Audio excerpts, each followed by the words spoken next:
Higher ম্যাথের ত্রিকোণমিতিক অনুপাত 6 নম্বর অধ্যায়টা ফার্স্ট পেপারে মাত্র 10 থেকে 15 মিনিটের মধ্যে একদম বেসিক সহ তোমাদেরকে আমি হচ্ছে যে দেখায় দিচ্ছি। এটা তোমাদের এই বোর্ড পরীক্ষার জন্য সুপার হেল্পফুল হবে, ঠিক আছে? এবং তুমি 5 সেকেন্ডের মধ্যে, লিটারালি 5 সেকেন্ডের মধ্যে হচ্ছে এখানকার ম্যাথগুলো করতে পারবে। আমি তোমাকে কিছু ট্রিক্স দেখাচ্ছি। প্রথম জিনিসটা হচ্ছে দেখো, sine N pi plus pi by 6 বলছে, এর ক্ষেত্রে এটি একটি পর্যায়বৃত্ত ফাংশন। আচ্ছা, সাইন কজ এগুলার মান কিন্তু রিপিট হয়, যেমন সাইন 0 ডিগ্রির মানও হচ্ছে 0, আবার দেখবা সাইন 180 ডিগ্রির মানও 0, আবার দেখবা সাইন 360 ডিগ্রির মানও 0। তাহলে যে সমস্ত ফাংশনগুলার মানে মানগুলা বারবার রিপিট হয়, একই মান আসে, এগুলোকে পর্যায়বৃত্তিক ফাংশন বলে। তো এই জন্য সাইন কজ এগুলো সব পর্যায়বৃত্তিক ফাংশন, ঠিক আছে? তো এটা এক নম্বরটা ঠিক আছে। তারপরে বলছে যে এন জোড় হলে এর মান হচ্ছে হাফ। আচ্ছা, এন হচ্ছে একটা জোড় সংখ্যা। আচ্ছা, আমরা একটা জোড় সংখ্যা হিসেবে ধরি, ঠিক আছে? আমরা একটা 2 ধরি, জোড় সংখ্যা 2। তাহলে ধরে নেই এটা হচ্ছে এন এর মান হচ্ছে 2, তাহলে হবে sine 2 pi plus pi by 6। তাহলে 2 পাই মানে কি বলো তো? আমরা ত্রিকোণমিতির হচ্ছে তোমার কোণের হিসাবগুলা করছি, তোমাদের মনে আছে? ত্রিকোণমিতির কোণের হিসাবে 2 পাই মানে কিন্তু পুরাটা একবার ঘুরে আসলে 2 পাই। তাহলে পুরাটা একবার ঘুরে আসছে 2 পাই, তার সাথে আরো পাই বাই 6 গেছে, তার সাথে আরো পাই বাই 6 মানে ফার্স্ট কোয়াড্রেন্টে গেছে। তাহলে ফার্স্ট কোয়াড্রেন্টে সবাই পজিটিভ, তাহলে সাইনও পজিটিভ। তাহলে এখানে শুধু সাইন পাই বাই 6 এর মান, পাই মানে 180 ডিগ্রি, তাহলে 180 কে 6 দিয়ে ভাগ করলে 3 6 18 মানে 30 ডিগ্রি। সাইন 30 ডিগ্রির মান কত? হাফ। তাহলে এন এর মান জোড় সংখ্যা হলে এর মান হাফ আসতেছে, ঠিক আছে? এবার আসো এন বিজোড় হলে এর মান হচ্ছে মাইনাস হাফ। আচ্ছা, আমি ধরে নিচ্ছি এন বিজোড় সংখ্যা মানে 1, তাহলে তখন হবে সাইন 1 ইন্টু পাই মানে sine pi plus pi by 6। বলো শুধু পাই মানে কি? শুধু পাই মানে কিন্তু এই যে এখানে তার সাথে আরো পাই বাই 6 যোগ করো মানে এই কোয়াড্রেন্টে চলে গেছে। তাহলে এইটুকু পর্যন্ত হচ্ছে পাই, তার সাথে আরো পাই বাই 6 যোগ মানে এই কোয়াড্রেন্ট। বলো এটা কোন কোয়াড্রেন্ট? এটা হচ্ছে তোমার থার্ড কোয়াড্রেন্ট। তো থার্ড কোয়াড্রেন্টে কিন্তু সাইন নেগেটিভ, এটা আমরা জানি। থার্ড কোয়াড্রেন্টে সাইন নেগেটিভ, তার মানে এটা হবে মাইনাস সাইন পাই বাই 6 হয়ে যাবে। তখন এর মানটা তখন মাইনাস সাইন পাই বাই 6 হবে। তো বুঝতেই পারতেছো পাই বাই 6 এর মান তো হাফ, তাহলে সামনে একটা মাইনাস, যেহেতু থার্ড কোয়াড্রেন্টে সাইন নেগেটিভ, তাহলে মাইনাস হাফ, ঠিক আছে? তাহলে এন বিজোড় হলে মাইনাস হাফ, এন জোড় হলে প্লাস হাফ, আর এটা একটা পর্যাবৃত্ত ফাংশন, তাহলে 1 2 3 সবগুলা ঠিক, ঠিক আছে? Okay. cos x/3 plus pi by 4 এর পর্যায় কোনটা? আচ্ছা, এগুলার কিছু শর্টকাট টেকনিক আছে। সাইন, কস, সেক, কোসেক এই সবগুলার যদি পর্যায় বের করতে বলে, এখানে যদি এদের পাওয়ার যদি বিজোড় হয়, এদের পাওয়ার যদি বিজোড় হয়, তাহলে পর্যায় বের করার বেসিকটা হচ্ছে 2 পাই ডিভাইডেড বাই হচ্ছে চলকের হচ্ছে সহগ। 2 পাই ডিভাইডেড বাই হচ্ছে চলকের সহগ। তাহলে আমি কি বললাম? সাইন, কস, সেক, কোসেক এই সবগুলার যদি পর্যায় বের করতে বলে এবং যদি এদের পাওয়ার বিজোড় হয়, তাহলে শর্টকাট হচ্ছে 2 পাই ডিভাইডেড বাই চলকের সহগ। পাওয়ার বিজোড় বলতে কি বোঝাচ্ছি দেখো, শুধু কস মানে কি? এর পাওয়ার কত? 1। শুধু কস মানে কি? কস টু দি পাওয়ার 1 বা 1। তাহলে এখানে পাওয়ার হচ্ছে 1, বিজোড় সংখ্যা। তাহলে সাইন, কস, সেক, কোসেক এদের পাওয়ার যদি বিজোড় সংখ্যা হয়, তাহলে পর্যায় বের করার সূত্রটা হচ্ছে 2 পাই ডিভাইডেড বাই হচ্ছে চলকের সহগ। এখানে চলক হচ্ছে এক্স, এক্স এর সাথে সহগ বলতে গুণাকারে কি আছে? ইন্টু 1/3। x/3 মানে কি? x into 1/3। তাহলে চলকের সহগ হচ্ছে 1/3, তাহলে 2 পাই ডিভাইডেড বাই 1/3, 3 উপরে উঠে যাবে, অ্যান্সার হয়ে যাবে 6 পাই। বুঝছো? যদি পাওয়ার হচ্ছে বিজোড় হয়, যেমন এখানে কিছু নাই মানে কি? পাওয়ার 1, যার কেউ নাই তার 1 আছে, ঠিক আছে? তাহলে cos টু দি পাওয়ার 1 মানে পাওয়ার 1 বিজোড় সংখ্যা, তাহলে 2 পাই ডিভাইডেড বাই চলকের সহগ হচ্ছে তোমার অ্যান্সার। এটা কাদের ক্ষেত্রে? Sign, cos, sec, cosec. আর ট্যান এবং কটের ক্ষেত্রে মনে রাখবা, ওদের ক্ষেত্রে পর্যায় বের করার বেসিকটা হচ্ছে পাই ডিভাইডেড বাই হচ্ছে চলকের সহগ। ওদের ক্ষেত্রে ট্যান এবং কটের ক্ষেত্রে পাই ডিভাইডেড বাই হচ্ছে তোমার চলকের সহগ। আচ্ছা, এরপরে চলে আসো উদ্দীপক থেকে। tan theta is equal to হচ্ছে 2, sin alpha is equal to 1/√5, sec alpha is equal to √5, তাহলে হচ্ছে নিচের কোনটি হচ্ছে সঠিক? আচ্ছা, এখানে তো আসলে উদ্দীপক আছে, এই কোশ্চেনটা আসলে উদ্দীপকটা উঠে নাই, ঠিক আছে? বাদ দাও। আচ্ছা, এটা একটু দেখো, 8টা 30 মিনিট, এটা 8টা 30 মিনিট। তাহলে 8টা 30 মিনিটে ঘন্টার কাঁটা ও মিনিটের কাঁটার মধ্যবর্তী কোণ হচ্ছে কত? তাহলে 8টা 30 মিনিটে হচ্ছে তোমার ঘন্টার কাঁটা এবং হচ্ছে মিনিটের কাঁটার হচ্ছে তোমার মধ্যবর্তী কোণ হচ্ছে কত? এটা একটু দেখো, এটা হচ্ছে একটু দেখো, এটা একটু দেখো। জিনিসটা হচ্ছে সিম্পল একটা জিনিস হচ্ছে, তুমি দেখো ঘন্টার মানে ঘড়িতে কয়টা দাগ আছে বলো? 12টা বাজে, 1টা বাজে, এই যে দেখো এখানে 2টা বাজে, এখানে হচ্ছে 3টা বাজে, এখানে হচ্ছে 4টা, 5টা, এই জিনিসটা একটু দেখো। 6টা, 7টা, 8টা, দেখো এখানে বাজে হচ্ছে 9টা, এখানে হচ্ছে 10টা, এখানে হচ্ছে 11টা। তো তুমি একটা জিনিস চিন্তা করো, ঘড়ি কি? একটা বৃত্তাকার একটা বস্তু। তাহলে বৃত্তাকার একটা বস্তুর বলতো কেন্দ্রের চারপাশে টোটাল কত ডিগ্রি কোণ উৎপন্ন হয়? 360 ডিগ্রি কোণ উৎপন্ন হয়। তাহলে একটা বৃত্তের চারপাশে টোটাল 360 ডিগ্রি কোণ উৎপন্ন হয়। আর এখানে ঘর আছে কিন্তু 12টা। দেখো 1টা 2টা 3টা 4টা 5টা 6টা 7টা 8টা 9টা 10টা 11টা 12টা। তাহলে 12টা ঘর তাহলে টোটাল কত ডিগ্রি কোণ উৎপন্ন করছে? 360 ডিগ্রি কোণ উৎপন্ন করছে। আগে এটা আমারে বলো। তাহলে 12টা ঘর যদি 360 ডিগ্রি কোণ উৎপন্ন করে, তাহলে একটা ঘর, যে কোনো একটা ঘর হচ্ছে কত ডিগ্রি কোণ উৎপন্ন করবে? তাহলে 360 ডিভাইডেড বাই 12, ঐকিক নিয়ম। 360 কে 12 দিয়ে ভাগ করলে 3 12 36, মানে 30 ডিগ্রি। তাহলে ঘড়ির ক্ষেত্রে একটা ঘর মানে এইটুকু ঘরের মধ্যবর্তী কোণ হচ্ছে 30 ডিগ্রি। তাহলে এইটুকু ঘরের মধ্যবর্তী কোণ 30 ডিগ্রি, এইটুকু ঘরের মধ্যবর্তী কোণ 30 ডিগ্রি, ঠিক আছে? তাহলে এবার আমারে বলো 8:30 যখন বাজে তখন ঘন্টার কাঁটা কই থাকে? 8:30। তাহলে ঘন্টার কাঁটা থাকে হচ্ছে 8 এবং 9 এর ঠিক মাঝখানে। 8:30 তাহলে ঠিক মাঝখানে থাকবে। তাহলে ঘন্টার কাঁটা থাকবে হচ্ছে 8 এবং 9 এর হচ্ছে ঠিক মাঝখানে। আর মিনিটের কাঁটা থাকে হচ্ছে 6 বরাবর। 8:30 তাহলে মিনিটের কাঁটা থাকে হচ্ছে 6 বরাবর। তাহলে মিনিটের কাঁটা হচ্ছে 6 বরাবর আর ঘন্টার কাঁটা হচ্ছে 8 এবং 9 এর ঠিক মাঝখানে, যেহেতু 8:30। তাহলে বলো তো মধ্যবর্তী কোণের মান কত? তাহলে এই কোণের মানটাই হচ্ছে অ্যান্সার। বলো এর মাঝখানে এখন কয়টা ঘর পাবা? দেখো এই যে একটা ঘর, দুইটা ঘর, আর এটা তো অর্ধেক, এই যে এইটুকু তো অর্ধেক, ওই যে 8:30 অর্ধেক থাকবে। তাহলে একটা ঘর মানে 30 ডিগ্রি। তাহলে 30 ডিগ্রি, এটা 30 ডিগ্রি, 60 ডিগ্রি, আর এই যে এইটুকু অর্ধেক গেছে 8:30। তাহলে 30 ডিগ্রি, 30 ডিগ্রি, 60 ডিগ্রি, আর 30-এর অর্ধেক কত? 15। তাহলে এই ঘর পুরাটা 30 ডিগ্রি, তার অর্ধেক হচ্ছে 15। তাহলে 15 যোগ 30 যোগ 30, তাহলে 75 ডিগ্রি হচ্ছে অ্যান্সার। এমনি করে খুব সহজেই বের করতে পারবা ঘন্টার কাঁটা এবং মিনিটের কাঁটার মধ্যবর্তী কোণ। ওকে, ওএবি বৃত্তকলার ক্ষেত্রফল হচ্ছে কত বর্গ সেন্টিমিটার? যেখানে ব্যাসার্ধ 4 সেন্টিমিটার দেওয়া আছে, কোণের মান 30 ডিগ্রি। তাহলে বৃত্তকলার ক্ষেত্রফল বের করার দুইটা সূত্র আছে। একটা হচ্ছে theta pi R square divided by 360। বৃত্তকলা মানে কি? ধরো তুমি একটা পিজা খাইছো, তোমাদেরকে কিপটা রাহাত ভাই মনে করো পিজা খাওয়াচ্ছে। তাহলে এই যে তোমাদেরকে যদি আমি পিজা খাওয়াই, তাহলে সেই পিজার, ঠিক আছে, তাহলে সেই পিজার মধ্যে পুরা পিজার একটা স্লাইসের যে ক্ষেত্রফল, ঠিক আছে, সেই পিজার স্লাইসের ক্ষেত্রফলটাই হচ্ছে বৃত্তকলার ক্ষেত্রফল। এটা বের করার দুইটা সূত্র আছে, theta pi R square by 360, এটা একটা সূত্র, অথবা হাফ আর স্কোয়ার থিটা, এটা হচ্ছে আরেকটা সূত্র। বাট এখানে কোনটা কি বলে দেই, এই সূত্রে থিটা হচ্ছে ডিগ্রিতে বসাবা, আর এই সূত্র অ্যাপ্লাই করলে থিটাকে হচ্ছে রেডিয়ানে বসাইতে হবে, বুঝছো? তাহলে এটা হচ্ছে রেডিয়ানে বসাইলে এই সূত্র, ডিগ্রিতে বসাইলে এই সূত্র। কোশ্চেনে দেখো কোণের মান ডিগ্রিতে দেওয়া আছে, তাহলে এই সূত্র অ্যাপ্লাই করবো। তাহলে থিটার মান হবে 30 ডিগ্রি, মানে 30। তাহলে 30, তাহলে বসাও 30 ইন্টু হচ্ছে তোমার কত? পাই আর স্কোয়ার ডিভাইডেড বাই হচ্ছে 360। তো বাকিটা তো বুঝতেছোই, 0 0 কাটা, 3 12 36, তাহলে 30 একে 30, এখানে হচ্ছে 12, ঠিক আছে, 12।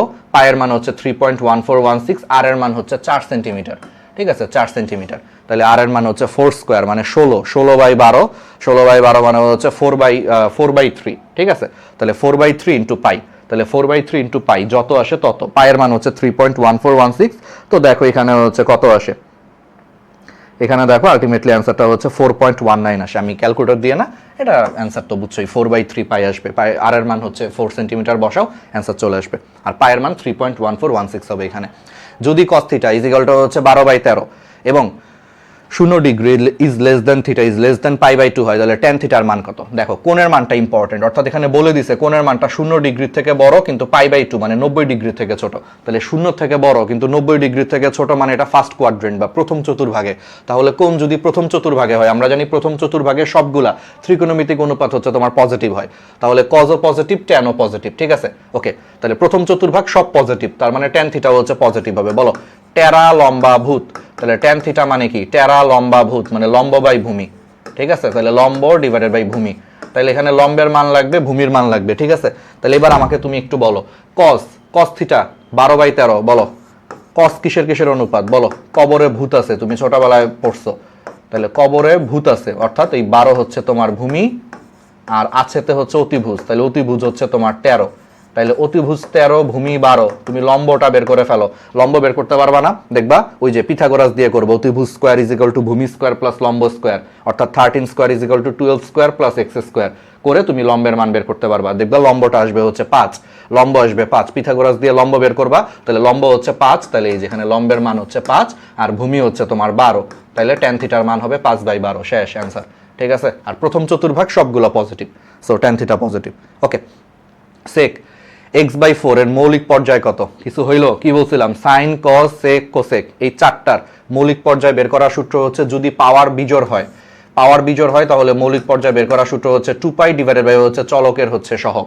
তাহলে এখানে দেখো সেকের উপরে কোনো পাওয়ার নাই মানে যার কেউ নাই তার 1 আছে, তাহলে sec টু দি পাওয়ার 1 আসলে। তাহলে এখানে পাওয়ার 1 বিজোড় সংখ্যা, তাহলে এটার মৌলিক পর্যায় হচ্ছে 2π ডিভাইডেড বাই হচ্ছে চলকের সহগ। তাহলে x এর সাথে এখানে 1/4 গুণ আছে, তাহলে 1/4টাই হচ্ছে সহগ, তাহলে উল্টায় গেলে হচ্ছে 8π, বুঝছো?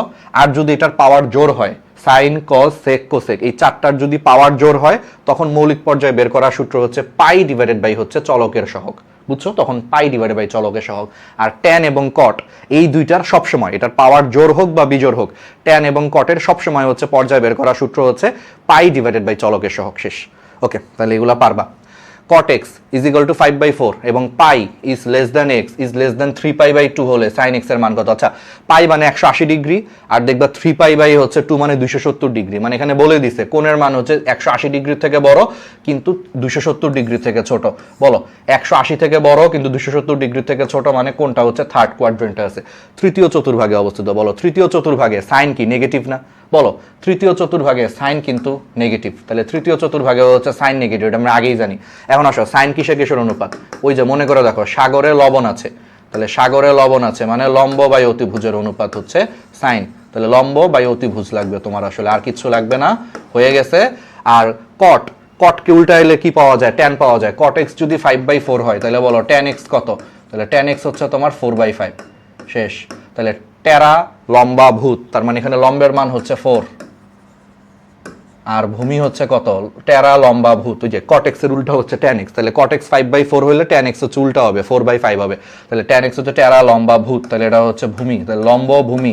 এখানে অতিভুজ লাগবে, অতিভুজ বের করা তো একদম ইজি, রুট ওভার হচ্ছে লম্ব স্কোয়ার প্লাস ভূমি স্কোয়ার পিথাগোরাস দিয়ে, তাহলে 5 স্কোয়ার মানে 25, 4 স্কোয়ার মানে 16, তাহলে রুট ওভার 25 প্লাস 16 মানে রুট ওভার 41, তাহলে অতিভুজ হচ্ছে রুট ওভার 41, তাহলে অতিভুজ হচ্ছে রুট ওভার 41 আর লম্ব হচ্ছে তোমার 4। কিন্তু কাহিনী হচ্ছে এটা থার্ড কোয়াড্রেন্টে আছে, দেখো কোণের মান তৃতীয় চতুর্ভাগে, থার্ড কোয়াড্রেন্টে আমরা জানি সাইন নেগেটিভ। ওই যে মনে আছে অল স্টুডেন্টস টেক কেয়ার, অর্থাৎ প্রথম চতুর্ভাগে সবাই পজিটিভ, স্টুডেন্টসতে হচ্ছে সাইন আর সাইনের বিপরীত হচ্ছে কোসেক, তাহলে সাইন কোসেক হচ্ছে দ্বিতীয় চতুর্ভাগে পজিটিভ, টেক কেয়ার তাহলে ট্যান থিটা আর কস থিটা হচ্ছে তৃতীয় চতুর্ভাগে পজিটিভ আর লাস্ট চতুর্ভাগে হচ্ছে তোমার কজ এবং সেক পজিটিভ, তাহলে ট্যান আর কট হচ্ছে তৃতীয় চতুর্ভাগে পজিটিভ আর কজ আর সেক হচ্ছে চতুর্থ চতুর্ভাগে পজিটিভ, তাহলে তৃতীয় চতুর্ভাগে সাইন নেগেটিভ, তাহলে সামনে একটা মাইনাস হবে, তাহলে অ্যান্সার হচ্ছে -4/√41। শেষ।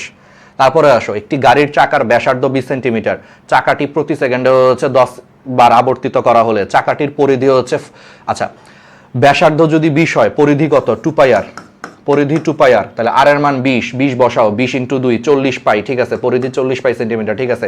চাকাটি একবার ঘুরে এত সেন্টিমিটার পথ অতিক্রম করে, আমরা জানি যে কোনো একটা জিনিস একবার ঘুরলে তার পরিধি সমান দূরত্ব অতিক্রম করে, তাহলে এখানে আর এর মান তাহলে কি 40 পাই, পরিধি হচ্ছে 40 পাই, তাহলে 40 পাই সমান দূরত্ব অতিক্রম করবে একবার ঘুরলে, তাহলে 40 পাই, পায়ের মান 3.1416 বসাও, দেখবা 3 যদি বসাও 120 তাহলে দেখবে এরকম মানই আসে, তাহলে দ্বিতীয়টাও ঠিক আছে।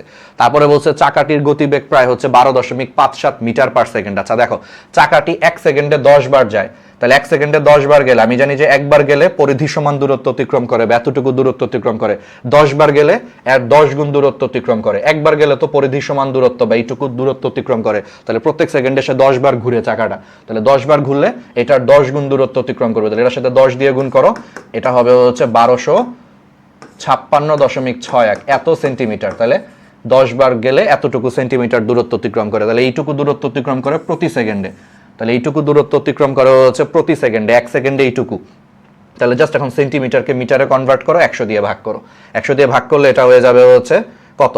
12.56 বা 57 বলতে পারো, 100 দিয়ে ভাগ করলে 2 ঘর বামে দশমিক চলে যাবে, তাহলে এটাকে মিটারে কনভার্ট করলে 12.566 এত মিটার, তাহলে এইটুকু যায় 1 সেকেন্ডে, তাহলে গতিবেগ হচ্ছে এত মিটার পার সেকেন্ড, তাহলে 12.566, প্রশ্নে দেওয়া আছে 12.57 মিটার পার সেকেন্ড, একই কথা, 566 57 তো একই দশমিকের পরে, তাহলে সবগুলো হচ্ছে অ্যান্সার, বুঝছো? একবার গেলে পরিধি সমান দূরত্ব অতিক্রম করে, তাহলে প্রতি সেকেন্ডে 10 বার যায়, তাহলে 10 বার গেলে কতটুকু দূরত্ব অতিক্রম করে? এই যে পরিধি ইন্টু 10, তাহলে এইটুকু দূরত্ব অতিক্রম করে 1 সেকেন্ডে, এখন জাস্ট এই সেন্টিমিটারকে মিটারে কনভার্ট করে অ্যান্সার চলে আসছে এত মিটার পার সেকেন্ড। শেষ। সাইন 2x এর পর্যায় কত? আবারও বলতেছি, এখানে সাইনের পাওয়ার কত? কিছু নাই মানে পাওয়ার 1, তাহলে এটার পাওয়ার 1 বিজোড় সংখ্যা হলে এই ক্ষেত্রে হচ্ছে 2π ডিভাইডেড বাই হচ্ছে চলকের সহগ, তাহলে এখানে x হচ্ছে চলক, চলকের সহগ হচ্ছে 2, তাহলে 2π/2, তাহলে অ্যান্সার হচ্ছে পাই, ঠিক আছে। শেষ। Cosec theta is equal to 13/5, এবং π/2 is less than theta is less than pi হলে ট্যান থিটার মান কত? আচ্ছা বলো, π/2 মানে 90 ডিগ্রি, আর এই পাই মানে 180 ডিগ্রি, তার মানে কোণের মান হচ্ছে 90 ডিগ্রি থেকে বড় কিন্তু 180 ডিগ্রি থেকে হচ্ছে ছোট। তাহলে 90 থেকে বড় কিন্তু 180 ডিগ্রি থেকে ছোট, মানে এটা সেকেন্ড কোয়াড্রেন্টে আছে। এই যে 90 থেকে বড় কিন্তু 180 থেকে ছোট, সেকেন্ড কোয়াড্রেন্ট। সেকেন্ড কোয়াড্রেন্টে কিন্তু ট্যান নেগেটিভ, কারণ সেকেন্ড কোয়াড্রেন্টে শুধু সাইন এবং কোসেক পজিটিভ, বাকিগুলা নেগেটিভ। তাহলে ট্যান থিটার মান বের করতে বলছে, নেগেটিভ কিছু একটা হবে, নেগেটিভ কিছু একটা হবে, ঠিক আছে। কোসেক থিটা হচ্ছে সাইনের উল্টা, তাহলে এটার উল্টায় দাও। কোসেক থিটা যদি এত হয় তাহলে সাইন থিটা হবে হচ্ছে 5/13, কথাটা বুঝছো? কোসেক থিটা যদি 13/5 হয়, সাইন থিটা তার উল্টা, তাহলে এটা হবে 5/13। তাহলে সাগরে লবণ আছে, এটা হচ্ছে লম্ব, এটা হচ্ছে অতিভুজ, ঠিক আছে। আর মনে হয় না তোমার আর করার দরকার আছে, তোমার লাগবে ট্যান থিটা। তাহলে ট্যান থিটা হচ্ছে টেরা লম্বা ভূত, টেরা লম্বা ভূত, লম্বের মান হচ্ছে 5 আর ভূত, তাহলে এখান থেকে ভূমি বের করো পিথাগোরাস দিয়ে। এখান থেকে তুমি সহজেই লম্ব আছে, অতিভুজ দেওয়া আছে, তাহলে 13 square is equal two 5 square plus x square. এখান থেকে তুমি সহজেই ভূমির মান বের করতে পারবা। ভূমি আসবে হচ্ছে 12, দেখবা ভূমি আসবে 12। তাহলে কারণ লম্ব 5 হইলে ভূমি 12 হইলে একমাত্র অতিভুজ 13 হয়, এটা মুখস্থ রাখতে পারো চাইলে। আচ্ছা ঠিক আছে, তাহলে এবার আসো, কিন্তু সমস্যাটা হচ্ছে দ্বিতীয় চতুর্ভাগে কিন্তু ট্যান নেগেটিভ হবে, ট্যান নেগেটিভ হবে, তাহলে সামনে একটা মাইনাস দিতে হবে, তাহলে -5/12, ঠিক আছে, এটা হচ্ছে অ্যান্সার। ওকে, এবি 6 সেন্টিমিটার, চাপ বি হচ্ছে কত? আচ্ছা এবি, এবি দেখো তো ছবিতে দেখো, এবি হচ্ছে ব্যাস। এই ব্যাস যদি 6 সেন্টিমিটার হয় তাহলে ব্যাসার্ধ কত? ব্যাসার্ধ হচ্ছে 3 সেন্টিমিটার। তাহলে চাপের দৈর্ঘ্য বের করতে বলছে, বি চাপ, যেখানে বলছে এখানে কেন্দ্রের কোণের মান 30 ডিগ্রি। তাহলে বলো তো এরকম ক্ষেত্রে চাপের দৈর্ঘ্য বের করার সূত্র হচ্ছে S = 8 থিটা। বাট অবশ্যই মনে রাখবা থিটা কিন্তু অবশ্যই রেডিয়ানে নিতে হবে, থিটা কিন্তু অবশ্যই রেডিয়ানে নিতে হবে, ডিগ্রিতে বসাইলে হবে না। তাহলে আর এর মান হচ্ছে 3 আর থিটাকে রেডিয়ানে নিতে হবে, কিন্তু কোশ্চেনে দেওয়া আছে ডিগ্রিতে দেওয়া আছে। তো ডিগ্রি থেকে রেডিয়ানে নেওয়ার উপায় হচ্ছে যা দেওয়া আছে তাকে পাই দিয়ে গুণ করে নিচে 180 দিয়ে ভাগ, পাই দিয়ে গুণ আর নিচে 180 দিয়ে ভাগ করলেই রেডিয়ানে চলে আসে। তাহলে ডিগ্রি থেকে রেডিয়ানে নেওয়ার উপায় হচ্ছে theta degree is equal to হচ্ছে তোমার থিটা পাই ডিভাইডেড বাই 180, এত রেডিয়ান। ডিগ্রি থেকে রেডিয়ানে, রেডিয়ানের চিহ্ন হচ্ছে একটু সি দিয়ে দেখে, অনেকটা সি এর মতো লেখে। তাহলে ডিগ্রি থেকে রেডিয়ানে নেওয়ার উপায় হচ্ছে এটা, তাহলে আগে এটা নিলা, একসাথে বসায় দিবা রেডিয়ান। তাহলে বুঝছো এই সূত্রে কিন্তু থিটা অবশ্যই রেডিয়ানে বসাইতে হবে। তাহলে আগে ডিগ্রি থেকে রেডিয়ান নাও, বা তুমি চাইলে ডিরেক্ট বসায় দিতে পারো, যেটা আমি ডিরেক্ট বসায় দিছি রেডিয়ান। এখন তুমি হিসাব করে দেখো, চলে আসবে 30 × 3 = 90, 90 এখানে 90, তাহলে π/2, তাহলে π/2 সেন্টিমিটার আসবে, ঠিক আছে। ওকে, তারপরে চলে আসো কোণ AOB 30 ডিগ্রি এবং ওবি, ওবি যদি 12 একক হয় তাহলে AOB বৃত্তকলার ক্ষেত্রফল কোনটা? এটা কিছু হইলো এই যে পিজার স্লাইসের ক্ষেত্রফল। তাহলে বৃত্তকলার ক্ষেত্রফল থিটা πr²/360। কেন আমি থিটা πr²/360 নিছি একটু আগেও তোমাদেরকে বলছি যে এখানে দুইটা সূত্র আছে, এর মধ্যে এই সূত্রটা হচ্ছে ডিগ্রির জন্য। দেখো এখানে কোণের মান ডিগ্রিতে দেওয়া, এই জন্য এই সূত্র নিছি। আর যদি রেডিয়ানে দেওয়া থাকতো তাহলে ½ r² থিটা, আমি ওই সূত্রটা নিতাম। তো ঠিক আছে, তাহলে এটাই হচ্ছে আমরা সুন্দর করে হচ্ছে নিব।